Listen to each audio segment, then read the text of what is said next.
Est-ce que vous aussi vous adorez aespa, vous adorez leurs chansons, leur style, vous dites c'est trop bien, vous avez un peu suivi vite fait leur concept mais vous êtes un peu perdu. Là vous avez vu Spicy, vous avez vu Drama, vous posez beaucoup de questions, vous dites mais Konga tout ça c'est fini, je comprends pas on est où. Bah écoutez, cette vidéo là est faite pour vous parce que je vais vous résumer leur concept.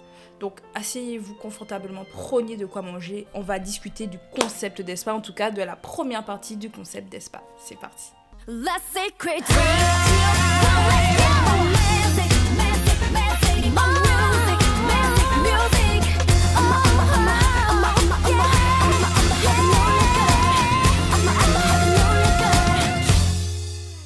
Bonjour à toutes et à tous et bienvenue pour une nouvelle vidéo. Je suis Audrey de la chaîne Stan Sushi, j'espère que vous allez bien.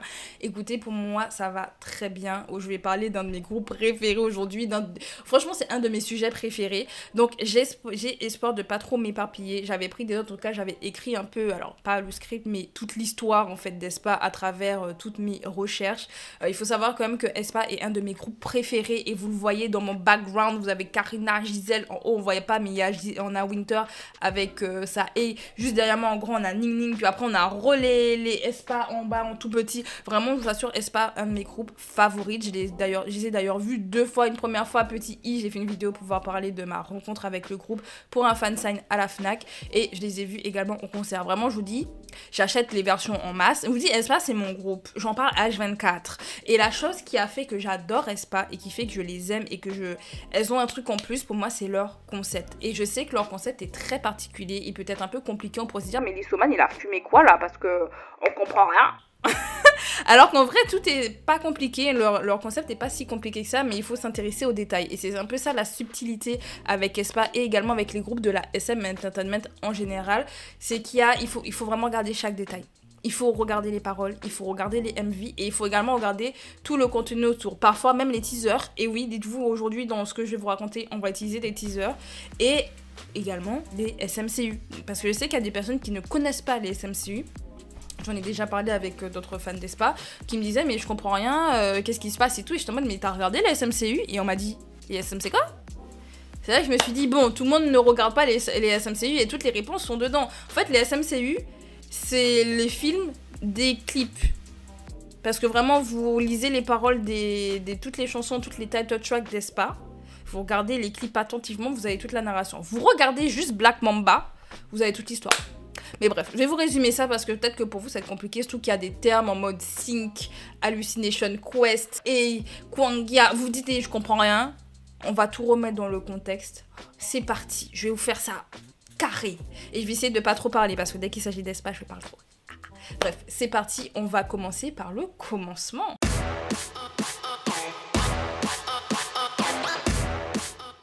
Donc notre histoire débute dans le real world, donc c'est un peu notre monde à nous et je fais exprès d'utiliser le terme real world parce qu'on va le retrouver bien plus tard dans la poursuite du concept d'aespa. Donc nous sommes dans notre monde actuel, nous sommes sur les réseaux sociaux, on poste énormément dessus, que ce soit nos passions, la musique, la cuisine, on va aussi poster des photos de nous, la mode, etc. Tout ce qui est en rapport avec nous. Toutes ces petites données en fait vont se concentrer en un seul et unique être et c'est comme ça que les vont apparaître parce qu'en fait ce sont des êtres virtuels. Ces êtres virtuels, c'est en fait nous avec nos données. Donc c'est un nous virtuel qui existe et qui se crée vraiment avec tout ce que l'on a déjà posté sur les réseaux sociaux. Et les AI, c'est un peu une version améliorée de nous parce que forcément sur les réseaux sociaux, on ne montre pas tous nos côtés. On montre une partie un peu angélique, un peu plus lissée de notre personnalité, une partie que l'on aimerait peut-être même être, parce que souvent on ment sur les réseaux sociaux, il y a des personnes qui ne sont pas vraiment ceux qu'ils pensent être, et c'est pour ça que d'ailleurs les AI, pour expliquer pourquoi elles ne ressemblent pas vraiment au monde d'aespa, ou qu'elles ne nous ressembleront pas si on avait un AI, c'est que c'est un ensemble de données, ce n'est pas exactement nous. En tout cas, comme je l'ai dit, les AI ont été créés avec nos données personnelles, et pour l'histoire d'aespa, on a Karina qui va être extrêmement curieuse de Karina et voudra aller à sa rencontre. Et en voulant aller à sa rencontre, elle va créer ce que l'on appelle un sync pour synchronisation. Je vous mets le nom en entier, comme ça vous comprenez pourquoi sync, synchronisation, sync. Ouais. Donc en fait elle va se connecter à Karina pour pouvoir discuter avec elle. Elle peut discuter avec elle à travers les réseaux sociaux, au téléphone et elle peut également venir dans le monde réel pour pouvoir passer du temps avec elle. Si vous regardez le clip Black Mamba et surtout que vous écoutez la chanson et la première ligne de Karina, elle dit I'm addicted. Elle est addicte en réalité à la connexion qu'elle a réussi à créer avec son nez. Genre, elle se parle tout le temps. Et les haies d'ailleurs font partie de notre monde. Ils ont réussi à se trouver une place. Et tout le monde est addict et intéressé par ces nouveaux êtres. Bien entendu, tout ne va pas se passer comme prévu. Et à un moment donné, toute bonne chose a une fin.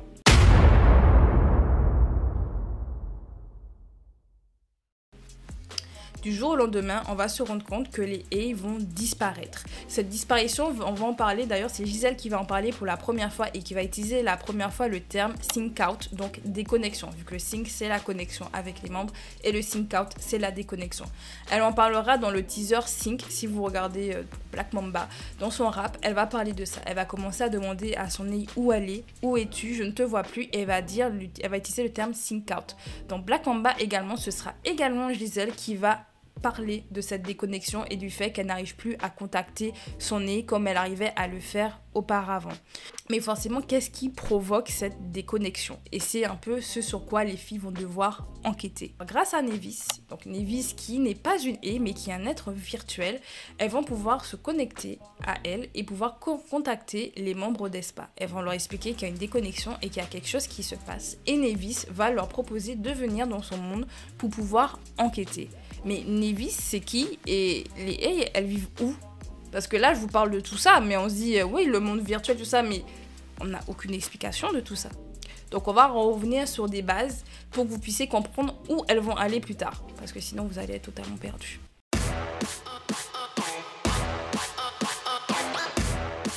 Où vivent les haies? Les haies vivent dans le flat. Le flat où on va retrouver Nevis. Le flat qui est en fait après Kwangya. Et avant Kwangya encore, il y a autre chose que l'on appelle le Cosmo. Et là, vous dire, Audrey, là, tu es en train de nous perdre. Vous inquiétez pas, en fait, je remonte au plus haut pour revenir au plus bas. Le Cosmo, en réalité, c'est le commencement. C'est là on a le tout. Et c'est avec la force des dieux du son qui sont représentés par Boa et TVSQ et par les 5 lumières qui sont Girl Generation, SHINee, Super Junior, EXO et Red Velvet. Ce mix des deux va créer, avec cet univers-là, Kwangya. Et Kwangya en lui-même, c'est une étendue infinie, non prescrite, sans règles, ni forme et qui est en constante évolution. Dans le teaser de Kwangya que vous pouvez retrouver, en tout cas du SMCU que vous pouvez retrouver sur la chaîne de la SM Entertainment, Gisèle qui explique en fait l'histoire de Kwangya, parce que oui c'est Gisèle qui l'explique, waouh, forcément c'est ma favorite. Elle explique que c'est un monde où on peut voyager un peu comme l'on souhaite, où on a des super pouvoirs, où en fait on voyage avec nos artistes grâce à leur musique. Leur musique nous permet en fait de pouvoir rentrer dans Kwangya comme ça change à chaque fois. Cet univers est tout le temps autre chose. Mais c'est grâce aux musiques de nos artistes qui eux voyagent. Et donc en fait on va retrouver par exemple Aespa qui peuvent nous permettre de voyager dans Kwangya, ou encore NCT qui peuvent nous permettre de voyager dans Kwangya. J'espère que vous voyez à peu près où je veux en venir. Donc Kwangya, c'est cette espèce d'infini, cet endroit sans forme, sans règles de base, où en fait il peut se passer tout et n'importe quoi parce que c'est en continuel changement. Et en fait après Kwangya on va retrouver donc le flat et c'est l'endroit où il y a les haies et c'est là où ils habitent entre guillemets un peu tous, et on va retrouver Nevis qui se considère comme une porte. C'est elle qui permet d'ouvrir les portes vers Kwangya et qui permet aussi d'ouvrir la porte vers le real world pour les haies. C'est elle qui permet cette connexion à la base. Donc Nevis va permettre, comme je l'ai dit au préalable, aux haies de pouvoir contacter les membres d'Espa pour qu'elles puissent venir enquêter. Sauf que les membres d'Espa, elles sont humaines comme vous et moi, elles sont faites de chair et d'os. Comment voulez-vous qu'elles puissent rentrer là-bas?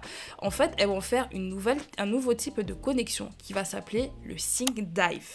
Ouais, là vous allez dire, oh waouh, on a encore, mais on est toujours sur le sync. Donc on repart du contexte que sync, c'est connexion, sync out, c'est déconnexion. Et le sync dive, c'est la connexion entre l'esprit des membres et les haies. Donc en fait, elles ne forment plus qu'un. Lorsque les filles ne forment plus qu'un, c'est le sync dive. Et si vous regardez Next Level, par moment, ou même Girls, par moment, les filles, elles ne font plus qu'un. Vous voyez que par moment elles dansent, d'un coup on a les haies qui apparaissent parce qu'elles sont en mode sync dive, c'est leur connexion. Comme ça vous voyez, et quand vous regarderez les clips, ça paraîtra plus logique pour vous et un peu plus simple. Donc Grâce à cette connexion-là, les filles vont pouvoir partir dans Konga, mais avant de partir, et là on va passer à la partie next level parce que c'est quelque chose qui n'est pas forcément dit dans Black Mamba, même si Black Mamba pour moi c'est vraiment un résumé de leur histoire. Les autres clips nous permettent d'avoir des détails. Mais dans Next Level, Nevis va leur donner des règles à absolument respecter pour que le tout puisse rester sous contrôle. Les règles sont les suivantes. De jamais regarder en arrière et ne rien convoiter de ce qu'il y a à Konga pour que tout puisse rester sous contrôle. Si vous faites attention à ces règles-là, elles ressemblent à d'autres règles que vous avez peut-être déjà entendues ou vues dans la dernière chanson d'Aespa et surtout dans le dernier MV d'Aespa, Drama. Je vous invite fortement à aller re-regarder Drama pour regarder les règles qui sont énoncées dans cette chanson-là et vous allez vous dire mais bizarre, ça ressemble, coïncidence ? Je ne pense pas. En tout cas, Nevis va leur donner ces règles-là pour qu'elles puissent partir dans Konga. Et vous dites, Nevis, elle part pas avec elle ? Non. Nevis, en fait, elle n'a pas le droit de partir dans Konga. Pourquoi Nevis n'a pas le droit de partir dans Konga ? Et en fait, je vais vous le dire tout de suite. Je vais pas vous faire le suspense, je vais vous le dire tout de suite parce que ça aura un impact, en fait, dans la suite de l'histoire. Et ça va également vous expliquer le My Nevis, We Love You et le You Sacrifice for Us. Vous allez comprendre. Donc pourquoi Nevis ne peut pas les rejoindre dans Konga ? Nevis a cette interdiction. Elle n'a pas le droit de quitter le flat. Mais pourquoi elle n'a pas le droit de quitter le flat alors qu'elle est en plus la connexion entre le flat et Konga ? En réalité, il y a plusieurs centaines d'années de cela, il y avait une prédiction qui disait qu'on devait sacrifier un nouveau-né et c'était à Nevis de le faire. Sauf que Nevis a totalement refusé de faire ce sacrifice et elle va aller cacher l'enfant et partir avec. Le fait qu'elle ait fait ça, les dieux vont décider de la punir et vont lui interdire de retourner à Konga. Elle n'a plus le droit d'avoir un quelconque rapport avec Konga. À part être la porte, comme elle a pu le faire, elle ne peut rien faire de plus. Elle doit rester en dehors des affaires de Konga. Et si elle le fait, c'est à ses risques et périls. De ce fait, à cause de cette interdiction, elle ne peut que accompagner les filles en regardant de là où elle est du flat, en les surveillant et en leur donnant des conseils. Donc elle va les aider en allant dans Konga, donc on va avoir les filles qui vont se balader là-bas, elles vont passer un très beau moment, elles vont dire waouh Konga c'est trop bien, c'est trop beau, ha c'est trop bien. Sauf que forcément, elles vont tout de suite tomber nez à nez avec notre vilain préféré. Ou pas, ça dépend. Il y a des personnes qui ont peur des serpents, donc pas forcément vilain préféré. Mais elles vont rentrer en contact avec Black Mamba. Et oui, on arrive enfin à Black Mamba. Vous allez dire, depuis le temps, toujours pas Black Mamba. Ça fait 13 minutes, Audrey, Black Mamba. Oui, elle arrive.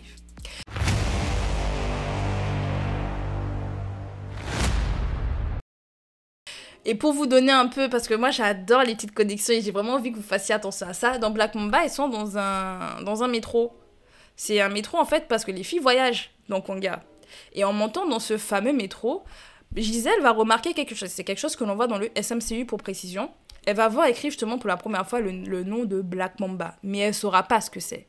Elles vont monter dans cette rame de métro, elles vont voyager pour aller vers le Cosmo, parce qu'en réalité elles allaient au Cosmo mais elles ne restaient pas dans Konga.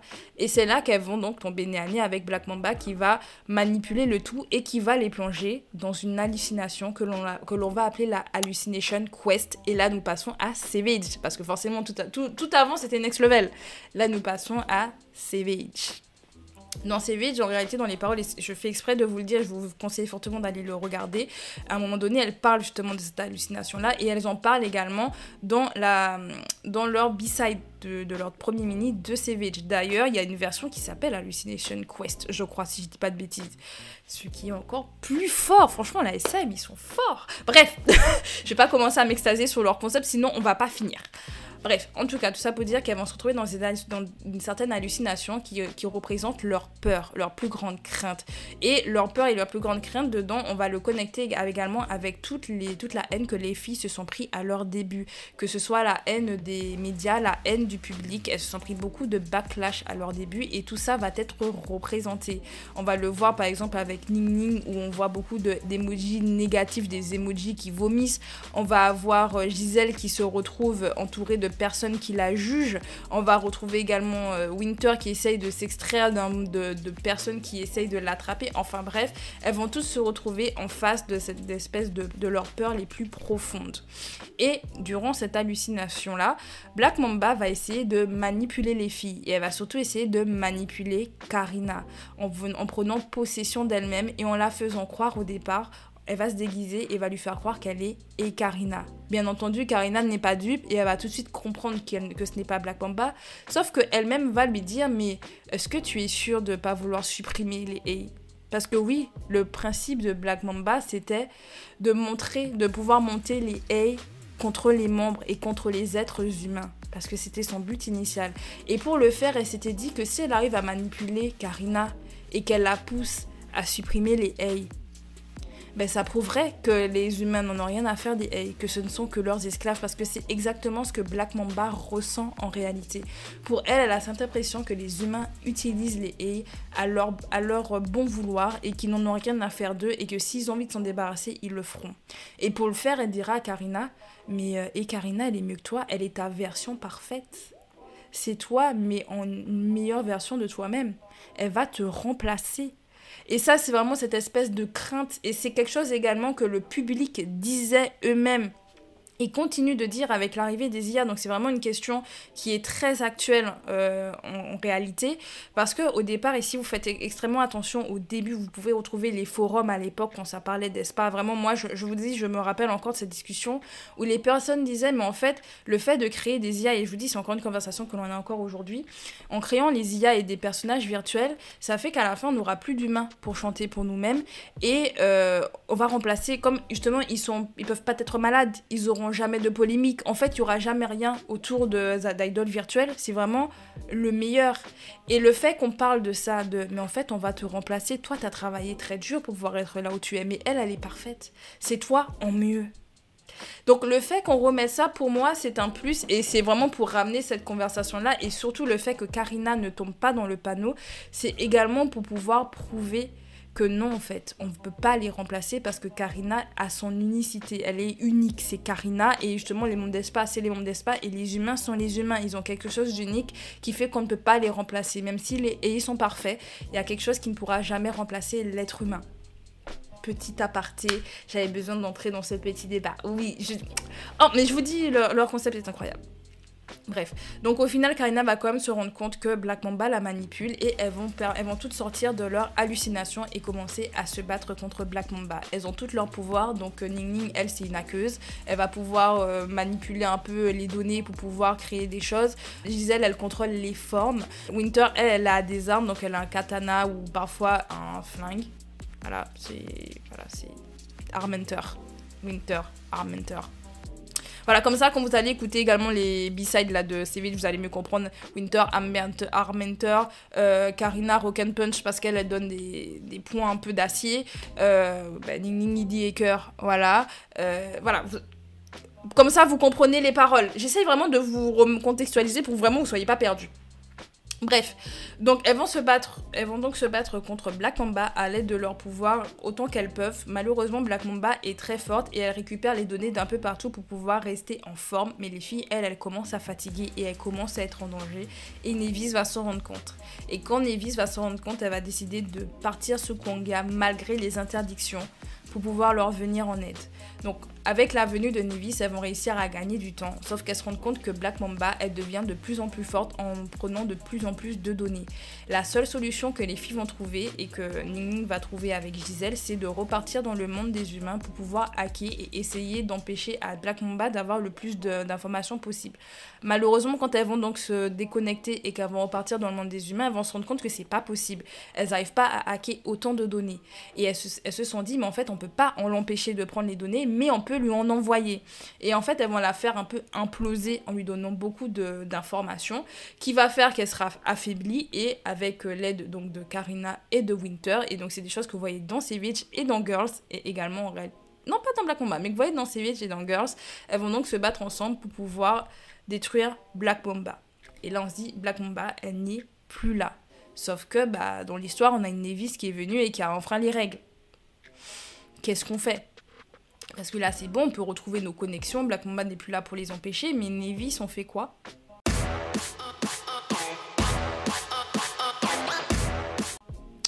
Parce que Nevis, en fait, elle était hyper mal en point, étant donné qu'elle a utilisé ses pouvoirs déjà. Et en plus, à Kwanga. pas ouf. Et donc elle va se retrouver en face des dieux du son qui vont donc lui parler donc dans le Cosmo pour lui expliquer qu'elle a encore failli et qu'elle a encore enfreint les règles et que ça va plus être possible en fait. Là Nevis, tu as fait la pire chose à faire. Sauf que Nevis ne l'a pas fait dans une mauvaise intention. Elle va quand même dire qu'elle l'a fait pour pouvoir sauver les filles, les membres d'Espa et également sauver les A. Et donc les dieux du son ne sont pas trop méchants. Ils vont lui dire ok d'accord on accepte et elle va leur dire elle veut quand même elle a comme une dernière volonté. Elle veut une dernière chose et comme ça on la voit plus, on l'entend plus, ils vont plus avoir de problème avec elle. Sa dernière volonté, et c'est un peu même pour eux leur moyen de se débarrasser un peu de Nevis, c'est d'aller dans le real world. Oui. Et là vous allez dire welcome to my world. Oui, Nevis, elle arrive dans le monde réel. Et d'ailleurs, si vous voyez les teasers des débuts de Nevis, c'est exactement ça. En réalité, Nevis va venir dans le monde des humains car elle ne peut plus aller ni à Konga ni dans le flat. Elle devient humaine.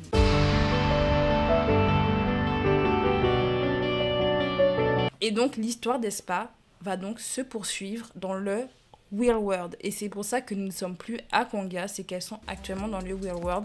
Et Nevis étant la porte, logiquement entre Kwanga et les filles, enfin entre Kwanga, le flat, etc., on peut se poser la question, est-ce qu'elles ont encore accès à Kwanga ? Je dirais que oui, car étant donné que les filles peuvent encore faire le sing dive, c'est quelque chose qui est encore possible, elles peuvent tout de même encore aller dans Kwanga, je pense. Pour moi, c'est pas totalement terminé dans Kwanga, et puis de toute façon, maintenant que Nevis arrive dans le monde des humains, dans le Real World, ça va pas être mieux.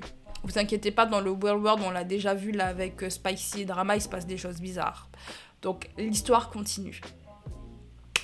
J'espère là maintenant que vous n'êtes pas trop perdus, que j'ai parlé assez clairement. J'ai essayé donc en 20 minutes de vous résumer toute l'histoire de Espa. Je vous assure que tout se retrouve dans les chansons.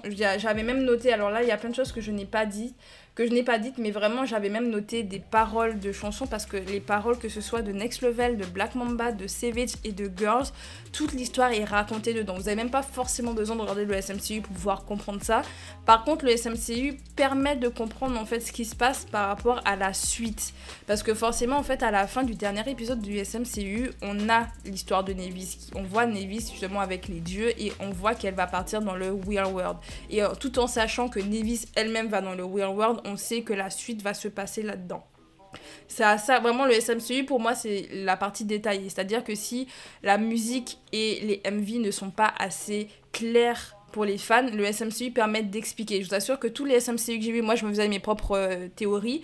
Quand j'ai regardé les SMCU, je me disais, mais en fait, oui, c'est ça, j'avais raison. Ou, j'avais pas pensé à ça, nanana. En fait, ça vous permet de mieux comprendre l'histoire. Donc, si ça vous intéresse déjà, première chose, je vous invite fortement à aller re-regarder les clips, à aller vous intéresser aux paroles, regardez chaque détail parce que je suis sûre que là, maintenant, avec cette histoire-là, vous allez vous dire, mais c'était ça ? Quand elle a fait le fusil là avec le coup de poing, en fait, c'était ça, c'était pour détruire Black Mamba. En fait, quand elle hackait Ning Ning dès le début, parce qu'en fait, c'est ça, je vous assure, Black Mamba, quand j'ai re-regardé le clip et que j'ai re-regardé les paroles pour faire ma vidéo, je me suis dit, mais en fait, tout est raconté. On sait qu'elles étaient connectées à leur A. Il y a eu une déconnexion. Elles ont découvert Black Mamba. Et en gros, elles vont se battre avec Black Mamba. On voit même Karina déjà manipulée dans Black Mamba. C'est quelque chose que l'on voit bien plus tard. On va voir cette scène-là à partir dans le SMCU de Savage. Savage ou Girls, je sais même plus. En tout cas, c'est pas dans le premier. Ça, c'est quelque chose qu'on va vraiment voir plus tard. Même si dans le premier, on le voit. Mais la vraie manipulation, on la voit bien plus tard. Donc vous imaginez, on voit ça dès Black Mamba. Pour vous dire, Black Mamba, c'était l'histoire en général d'Espa. Et je me demande si Spicy et Drama ne sont pas en fait les débuts de leur nouvelle histoire. Et ne sont pas... Toute leur histoire est peut-être racontée déjà dedans. Leur prochain concept, enfin la suite de leur concept est peut-être racontée dedans. Et c'est là que je me dis, de toute façon, j'ai pas le temps. J'avais fait une vidéo d'ailleurs sur Drama. J'ai fait exprès de pas la regarder pour pas me faire... Voilà, j'ai dit j'attends. Je fais ma vidéo avant de la regarder et puis après j'irai la regarder pour soutenir. Donc je vous invite fortement à la regarder même si je ne l'ai pas encore vue. Je sais qu'elle est incroyable. J'ai déjà vu sa vidéo sur Nature qui est incroyable en termes de théorie. Donc je vous invite fortement à aller voir celle sur Espa. Moi j'irai la voir juste après ma vidéo. Comme ça, écoutez, comme ça moi ma boucle est bouclée. Parce que j'ai mes hypothèses sur Drama. D'ailleurs si ça vous intéresse, J'ai fait des réactions à Spicy et Drama où justement je rentre dans des détails. Donc si ça vous intéresse également, vous pourrez aller les regarder. Et d'ailleurs, bah, étant donné que moi j'adore faire ça, vous pouvez suivre ma chaîne, tout simplement. Moi, dès qu'il y a un clip d'Espa, moi je peux être là et puis regarder. Je regarde toujours les paroles et les détails. Je suis toujours là à faire des théories. Donc si vous voulez rester bien connecté, essayer de faire travailler les ménages avec moi, il n'y a pas de souci. Vous abonnez et puis on parle d'Espa encore. Bref, en tout cas, j'espère que cette vidéo vous aura plu, que j'ai été la plus claire possible et que le montage aura été assez sympa également pour vous, parce que si en plus le montage est chiant, je plains. Et écoutez, on se retrouve donc pour le mois prochain, je l'espère, avec un nouveau Soshi Time. Et logiquement, ce Soshi Time sera sur une agence. Donc, on a déjà fait des artistes, on a fait des concepts. Et là, on va repartir sur une nouvelle agence. On va parler de la Playlist Entertainment. J'arrête pas de vous le teaser. Là, je suis sûre que oh mon dieu, la vidéo va être trop bien. Je vais juste cracher mon venin, en fait. Je tiens juste à dire ça. Voilà. Vous attendez juste à dire, alors, tel groupe, ils l'ont gâché, tel groupe, ils l'ont gâché. Franchement, la Playlist, ça pue la merde. Je sens que ça va finir comme ça. Et ça va être une bonne vidéo quand même. Bref, on se dit donc à bientôt pour de nouvelles vidéos. Si c'est pas un Soshi Time, ce sera un Soshi News, ce sera un Soshi s'exprime, ou ce sera tout simplement des vidéos réactions parce qu'il y en a plein, ou des let's play sur ma chaîne. Donc écoutez, je vous laisse profiter de ma chaîne et de tous les types de concepts qu'il y a dessus. Passez un bon moment, passez un bon week-end si c'est un week, si vous regardez ça un week-end, passez une bonne soirée si c'est en soirée que vous regardez la vidéo, ou passez une bonne journée si c'est en journée que vous regardez ma vidéo. On se dit à bientôt. C'était Audrey. Salut!